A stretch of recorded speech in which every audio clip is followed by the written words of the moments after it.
Hello, everyone. I would like to talk about today a personal topic,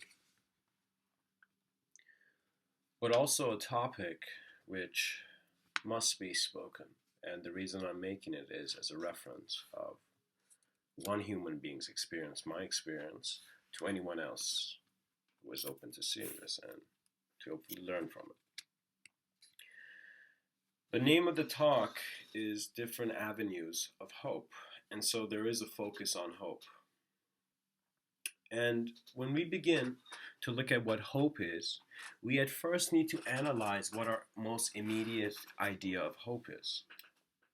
Because we are trying to add value to our own understanding by exploring it and, in a sense, transforming it into all more of a clear state of mind, a state of clarity. Now, hope um, comes in different ways when certain conditions in your life make it seem as if you were not going to continue. And so when man has to deal with his temporal life, when he has to deal with the fact that he cannot escape his death, but why even need to escape it, and why are you motivated? You see, usually you're motivated by life. And, you know, that might have been a bit confusing what I said, but I guess take it in this way that you are hopeful for being more and more alive. In other words, naturally your system is gravitating and you're hoping for more livelihood, you know. And you can see this in many people, including, more more senior more senior people who are in a sense more closer to confronting the greatest experience of their life. People like me, and even younger than me, our understanding of reality is one of infinite livelihood. In other words, when a kid looks at his future, he's seeing one of livelihood. He's not seeing one of darkness, dullness, and death, right? And so the moment when from your own reality, when the reality of others is introduced to you, and you're given that opportunity to accept, or in a sense not accept, but in a sense you do because you're young and you're conditioned to, you later on realize that you've always been hoping for something that is not always a step behind, you know. And that hope is for a state of being better than the one you're seeing now. And I guess, in a sense, to utilize this question to help people who want to understand perhaps, not just what hope is, but where it comes from, why it's needed, and even if it's lost, how do you get it back? It's hope in my understanding is more than that movie scene where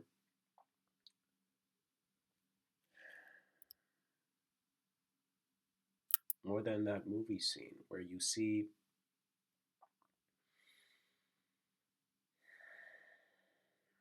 that everyone is lost and everyone thinks they have failed except one character. And that one character inspires others to move on even though he too himself does not see hope. So let me tell you, guys, the concept of hope is at first the concept, but if you allow it to reflect to you your involvement and your understanding of hope, in other words, you becoming aware of your own understanding of what hope means to you, you will see that it always comes down to existential movement. And existential movement is evolving, is transcending. When I use the word transcending, that means let me say it like this: you have transcended like a 5-year-old self. Let's for example, in other words, your awareness is different. And so we do hope for many things, you know And at times we lose our hope because what we had hoped for or we put our hope in was lost. You see, hope is a great teacher because at first you're hoping for a simple solution to come and save you. You want a simple answer. You want, yeah, why do I need to do this much work? Why do I need to do this? You know, because you need to experientially bring that about. If you want to make wealth, it has to be your experiential involvement in your own performance to do so, you know. And what that means is that it's so much easier to think of being amazing. It's so much easier to see subtler realities and go experience it. It is so much easier to sit down, on the earth or in a cave and just internally be at a state of greater collectivity, let's say, rather than one of lost individuality. You may choose to go through these experiences, but hope breaks and then suddenly rebuilds itself, and then breaks and rebuilds itself, and suddenly you see it's not hope, it's who you are that is naturally striving towards something. Your intuition is, in a sense, that call, that feeling that everything is present here. And so the hopeless and the hopeful, well, we're always looking through the same eyes. It's not about taking this to an abstract level where you're confronting the whole spectrum, both sides of your duality, but more of understanding that what is hope is simply your engagement with life and a view upon it, allowing you to more authentically move towards that state of being in which you need to do your work in. We go through many states of consciousness, and when I say many, because I'm playful. In other words, please understand, to me, I see playfulness as a quality that is,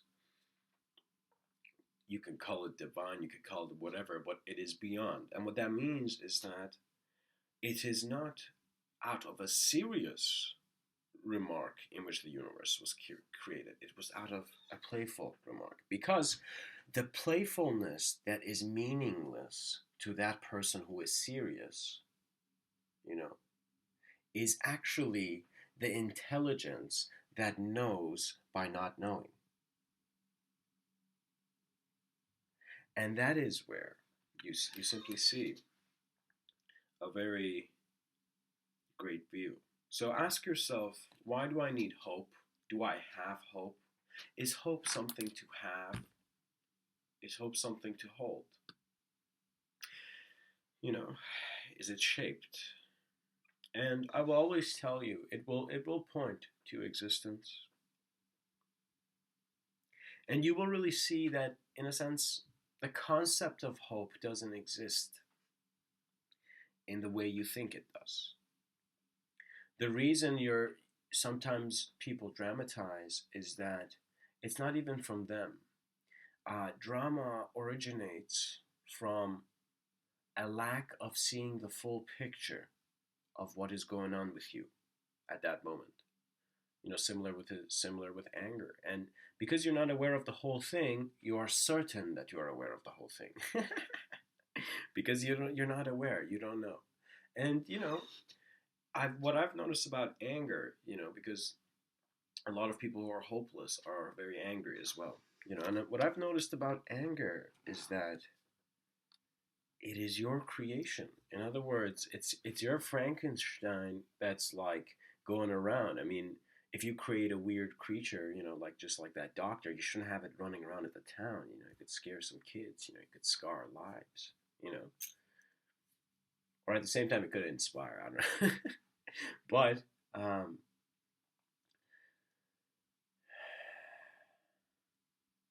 your personal engagement with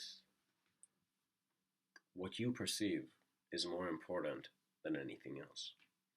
And as you see this, you see that the hopeless are simply having their attention and their focus to a certain spectrum of duality of a certain reality in which this is the happening.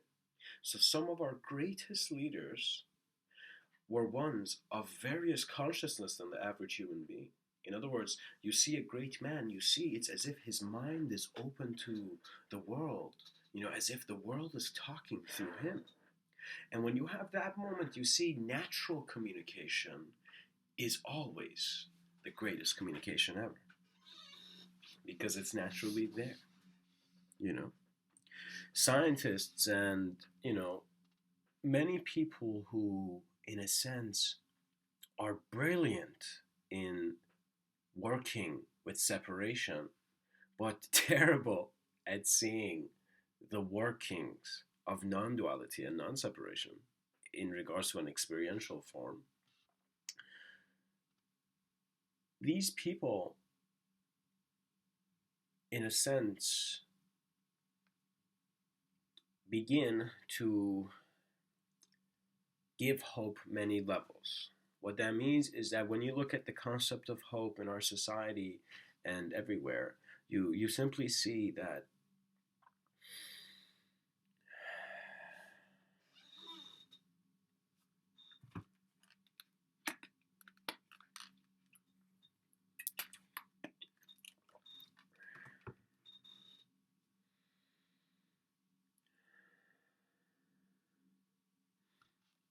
you see that reality is a choice. And if reality and the type of reality you're in is a choice, then there can be hope, a reality where there is hope. And there can also be a reality where there is no hope. And it is up to you which you choose to bring in front of your eyes. And an attitude which I have is that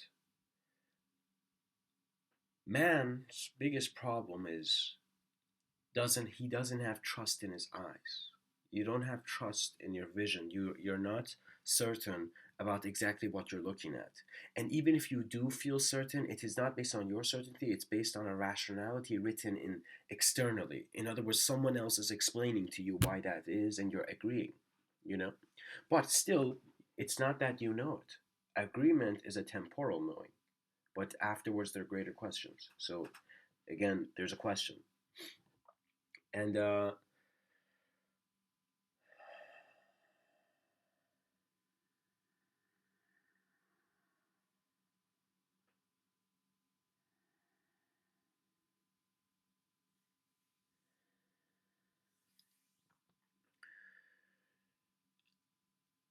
know that once your authenticity begins, you will see that the nature of your mind and also the nature of your vision is that of clarity.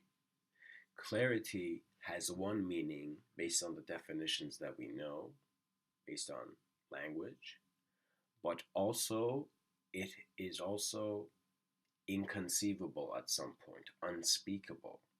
You cannot write it or define it. And once we have completely allowed ourselves to be life, then you will see that the hope that you thought you need or you don't have was based on a character in a game. But life is not just a character in the game. Life is the spark of conception which everything is lit with the light of being, you know. And as we become aware of this, there's a beautiful awareness to the beacon that is always lit.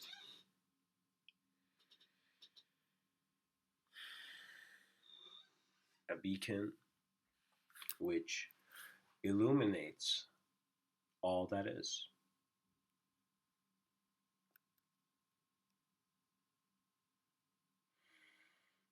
Your fears can only create a temporal sense of an apocalypse for you. unless you are actually excited by your fear and you are subconsciously going towards it because you're not looking at it clearly. You see, man's mind is complex, and there are also, you know, there is a lot of complexity in the different types of beings that are here present always.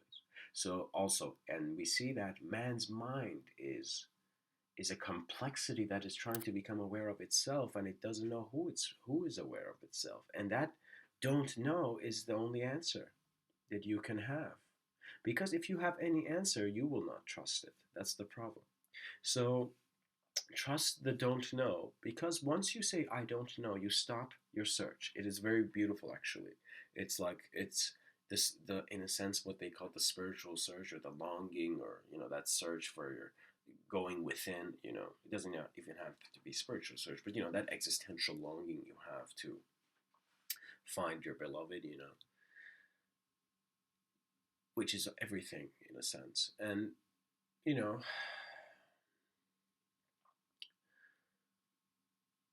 through everything that we have gone through, what is left here is an ability to be more aware of yourself.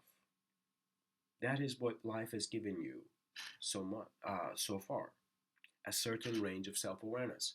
Now, to enhance this self-awareness means to not have hope for a hand that is not yours to come and help you. Even if a hand that comes and helps you, you must know that it is your hand. You must know that it is the hand of your collective reaching out to your individuality. Okay? And with that, hope is the origination of a free being. And why does that need to ever be covered in language?